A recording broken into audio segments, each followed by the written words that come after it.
16 added to the sum of the first few terms of the arithmetic sequence 9, 11, 13 gives 256. How many terms were added? 9, 11, 13 എന്ന സമാന്തര ശ്രേണിയുടെ ആദ്യത്തെ കുറച്ച് പദങ്ങളുടെ തുകയും 16ഉം കൂട്ടിയപ്പോൾ 256 കിട്ടി. എത്ര പദങ്ങളാണ് കൂട്ടിയത്? അതായത് ഒരു അരിത്മെറ്റിക് സീക്വൻസ് ഉണ്ട്. ആദ്യത്തെ 16 ടേംസിന്റെ കൂടെ ആദ്യത്തെ കുറച്ച് ടേംസിന്റെ സമ്മിന്റെ കൂടെ 16 ആഡ് ചെയ്തു. അപ്പൊ നമുക്ക് 256 കിട്ടി. എങ്കിൽ എത്ര ടേമുകളാണ് അതെന്നാണ് ചോദിച്ചിട്ടുള്ളത്. സമ്മിന്റെ ആദ്യം ഈ സമ്മ് കണ്ടിട്ട് അതിന്റെ കൂടെ 16 ആഡ് ചെയ്തു. അപ്പൊ നമുക്ക് 256 കിട്ടി. നമ്മൾ തൊട്ട് മുമ്പ് ചെയ്ത പോലെ തന്നെ ഇവിടെ നമുക്ക് സമ്മിന്റെ അൾജിബ്ര എടുക്കാം. 9, 11, 13 എന്ന് പറഞ്ഞു പോകുന്ന സമാന്തര ശ്രേണിയുടെ സം ഓഫ് n ടേംസ് തുക എന്ന് പറയുന്നത് എന്താണ്? pn² പ്ലസ് qn ആണ്. p എന്ന് പറഞ്ഞാൽ ഹാഫ് ഓഫ് കോമൺ ഡിഫറൻസ്, പൊതുവ്യത്യാസത്തിന്റെ പകുതി. p പ്ലസ് q എന്ന് പറഞ്ഞു കഴിഞ്ഞാൽ ഫസ്റ്റ് ടേം, ആദ്യ പദം. അപ്പൊ ഇവിടുത്തെ കോമൺ ഡിഫറൻസ് നോക്കുകയാണെന്നുണ്ടെങ്കിൽ നിങ്ങൾക്ക് കാണാം 11 9 പോയാൽ 2, 13 11 പോയാൽ 2. അപ്പൊ പൊതുവ്യത്യാസത്തിന്റെ പകുതി 2/2. പകുതി എന്ന് പറഞ്ഞാൽ 2 കൊണ്ട് ഹരിക്കുകയാണല്ലോ. അപ്പൊ 2/2 1. അപ്പൊ p കിട്ടി. എത്രയാ? 1.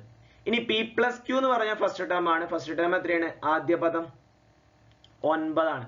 അപ്പൊ p plus q equal to 9 എന്ന് കിട്ടും. p എന്ന് പറഞ്ഞാൽ 1 ആണല്ലോ. അപ്പൊ p നെ അപ്പുറത്തോട്ട് കൊണ്ടുവരുമ്പോ മൈനസ് p എന്നാവും. p യുടെ വാല്യൂ 1 ആണ്. അപ്പൊ q equal to 9 minus 1, q equal to 8 എന്ന് കിട്ടും. ഓക്കെ.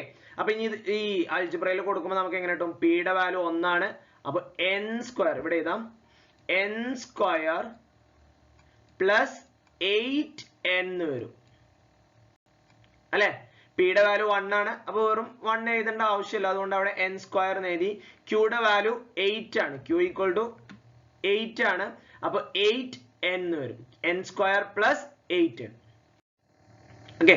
ഇനി ഈ സമ്മിന്റെ കൂടെ നമ്മൾ 16 ആഡ് ചെയ്തു. 16 ആഡ് ചെയ്തപ്പോ നമുക്ക് 256 കിട്ടി. അപ്പൊ ഇതിന്റെ കൂടെ നമ്മൾ 16 ആഡ് ചെയ്തു. അപ്പൊ നമുക്ക് 256 കിട്ടി. ഇനി നമ്മുടെ സ്ക്വയർ കംപ്ലീഷൻ സാറ്റിസ്ഫൈ ചെയ്യുന്നുണ്ടോ നോക്കിയേ. n² ന്റെ കൂടെ 1 ആണ്. n ന്റെ കൂടെയുള്ള സംഖ്യ അത് ഏതാണ്? 8. അതിന്റെ പകുതി, അപ്പൊ 8ന്റെ പകുതി 4. അതിന്റെ സ്ക്വയർ 4ന്റെ സ്ക്വയർ 4 × 4 16. അതാണ് ഇവിടെ കൂട്ടിയിട്ടുള്ളത്. ഓക്കെ.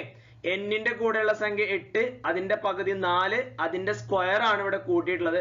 അപ്പൊ ഇതിനെ നമുക്ക് എങ്ങനെ എഴുതാം? n² n എടുക്കാം, പ്ലസ് ആയതുകൊണ്ട് പ്ലസ് കൊടുക്കാം.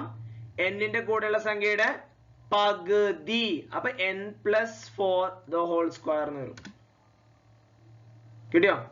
n² n എടുത്തു, n ന്റെ കൂടെയുള്ള സംഖ്യയുടെ പകുതി the whole square equal to 256. ഇനി സ്ക്വയർ കളയാൻ എന്ത് ചെയ്യണം? റൂട്ട് എടുക്കണം. 256 നമുക്ക് ചെക്ക് ചെയ്യാം. 6ലാണ് അവസാനിക്കുന്നത്. അപ്പൊ ഏതൊക്കെ വരാം?